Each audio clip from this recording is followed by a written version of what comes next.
नमस्कार दोस्तों, मैं डॉक्टर चेतन जेठवा। गोल सेटिंग के स्टेप 2 के अंदर यू कैन अचीव इट के अंदर मैं बात करूंगा फेथ इन योर सेल्फ। दोस्तों, सिंपल भाषा में बात करूं तो फेथ इन योर सेल्फ का मतलब होता है कि बिलीफ अगर आपके बारे में खुद की है, दैट इज़ फेथ। और गोल सेटिंग के लिए बहुत क्रूशियल है, बहुत इम्पोर्टेंट है ये चीज़। अगर फेथ के बारे में दूसरे शब्दों में मैं कहूँ तो आत्मविश्वास से भरी हुई मान्यता, वफादारी और विश्वास उन सच्चाई पर या सच्चाईपूर्ण व्यक्ति पर, कंसेप्ट पर या चीज़ पर जिसके लिए आप स्ट्रांगली बिलीव करते हैं और प्यार करते हैं और आप जिसको पाना चाहते हैं, इसी चीज़ को फेथ बोलते हैं दोस्तों। फेथ का मतलब है कि आपको पता है कि पास्ट आपका जो होता है वो आपका फ्यूचर डिसाइड नहीं करता है।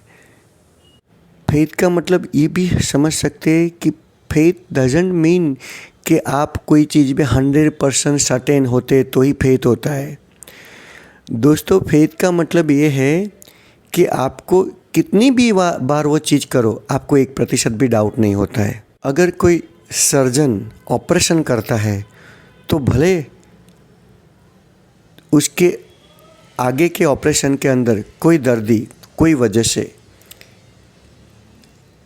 वो ऑपरेशन में सक्सेसफुल नहीं हुए हैं या तो वो दर्दी एक्सपायर हुआ है, तो उसको पता है कि दूसरे ऑपरेशन के अंदर पूरा विश्वास उस थियरी और इस चीज़ पे उसको है और उसी कॉन्फिडेंस से वो काम करेगा, क्योंकि पीछे की जो अनसक्सेस है वो उनको कहीं भी रोकती नहीं है दोस्तों।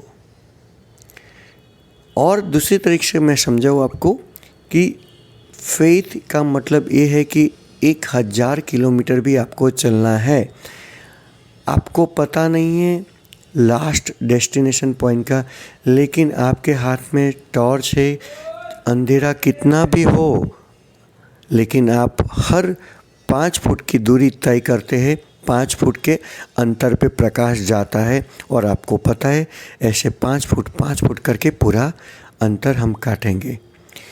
टनल के इस साइड आप घुसते हैं लेकिन आपको दूसरी साइड दिखती नहीं है, लेकिन आप दूसरी साइड देखने का प्रयास भी नहीं करते हैं क्योंकि निकलेंगे वो आपको पता है, दैट इज़ फेथ।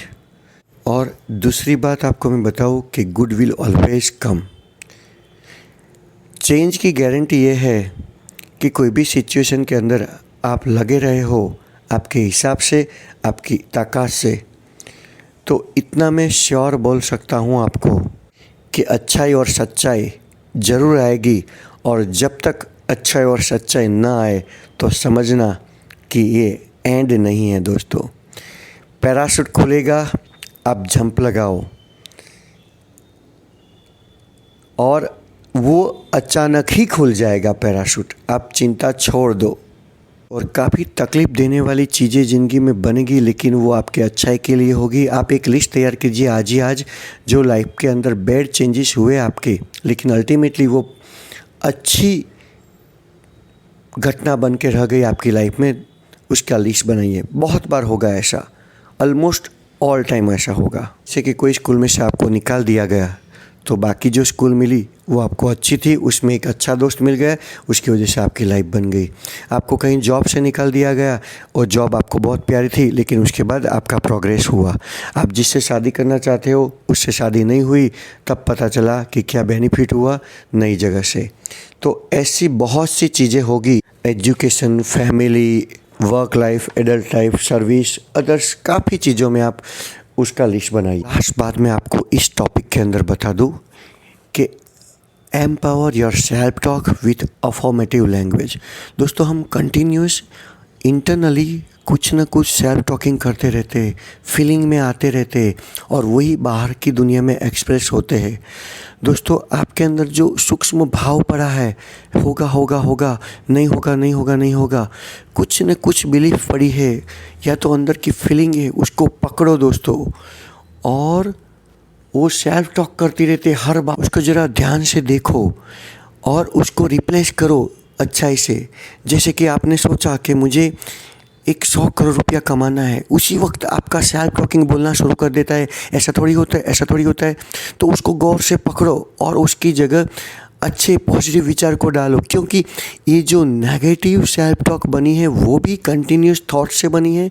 तो आप उसको रिप्लेस कर सकते हो प्रैक्टिस से, कंटिन्यूस पॉजिटिव थॉट से, फिर अपने आप पॉजिटिव थॉट शुरू हो जाएगा। गेम की तरह ले लो, हर बार देखो, वॉच करो और उसको करने की गेम बना दो। हर एक थॉट बिलीफ को देखो, वो आपको एम्पावर करता है कि नहीं। अगर एम्पावर नहीं करता है तो उसको पकड़ के वो थॉट को, बिलीफ को, अजम्पशंस को, ओपिनियन को, जजमेंट को, फीलिंग को पकड़ पकड़ के बदलना शुरू करो।